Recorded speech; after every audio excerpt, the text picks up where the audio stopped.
அளவு கரெக்டாக இருக்கு மாப்பிள்ள.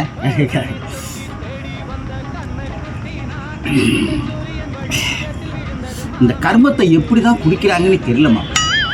அதான் மாமா 1008 சைடிஸ் இருந்தாங்க. நமக்கு இந்த இலதவடை, இந்த ஊறுகாய், இந்த சைடிஸை வச்சு ஒரு ஃபுல்லு வேணுமாலும் அடிக்கலாம் மாமா. ஆமாம் மாப்பிள்ள, ஊருக்கா ஒன்று இருந்தால் போதும். ஓடுவோமானே.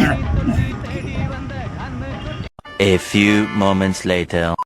இன்னும் கொஞ்சம் ஊத்து, சுதி கொஞ்சம் ஏத்து மாமா. சரக்கு சரியாக போச்சு மாப்பிள்ள. சரியா போட்டா ஃபுல்லு காலி பண்ணிட்டம்மா. மாமா சொல்லுங்க மாப்பிள்ள.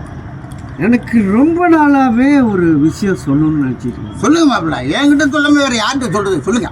இல்லை மாமா, நம்ம இன்னோட அந்த குறிய உரம் விட்டுக்கணும்.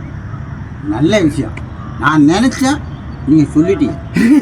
ஆமா மாப்பிள்ள, இதை குடிச்சிட்டு போனா உன் அத்தை இருக்கால வீட்டில் அவரும் மதிக்க மாட்டா, புள்ள குட்டிகளும் மதிக்க மாட்டேது. இப்போ நீ சொன்னது சரியான விஷயம். இந்த சரக்கண்ணியோட நிப்பாட்டும் விட்டுருவோம் மாப்பிள்ள. ஆமாம் அப்பதான் நமக்கு ஊர்லயும் மதிப்பு, வீட்லயும் மதிப்பு. நாளைக்கு நம்ம காலையில கோயிலுக்கு போறோம் மாமா. சரி கோயிலுக்கு. The next day. மருதமலை மாமணியே முருகையா, தேவரின் குலம் காக்கும் வேலையா, ஐயா மருதமலை மாமணியே முருகையா. மாப்பிள்ள, மாமா நீ சொன்ன மாதிரி கோயிலுக்கு போயிட்டு வந்துட்டோம் மாப்பிள்ள. மனசு ரொம்ப நிம்மதியாக இருக்கு. நான் மட்டும் இல்லை, வீட்டில் உன் அத்தை எல்லாரும் ரொம்ப சந்தோஷமா இருக்காங்க மாப்பிள்ள. மாமா ரொம்ப சந்தோஷம் மாமா.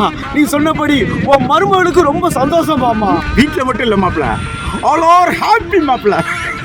மாமா இந்த சந்தோஷத்தை ரொம்ப பெருசா கொண்டாடணும் மாமா. இப்படிதான் நீ சொல்லுவேன்னு தெரியுதா மாப்பிள்ள, ஏற்பாடோட வந்திருக்க மாப்பிள்ள. மாமா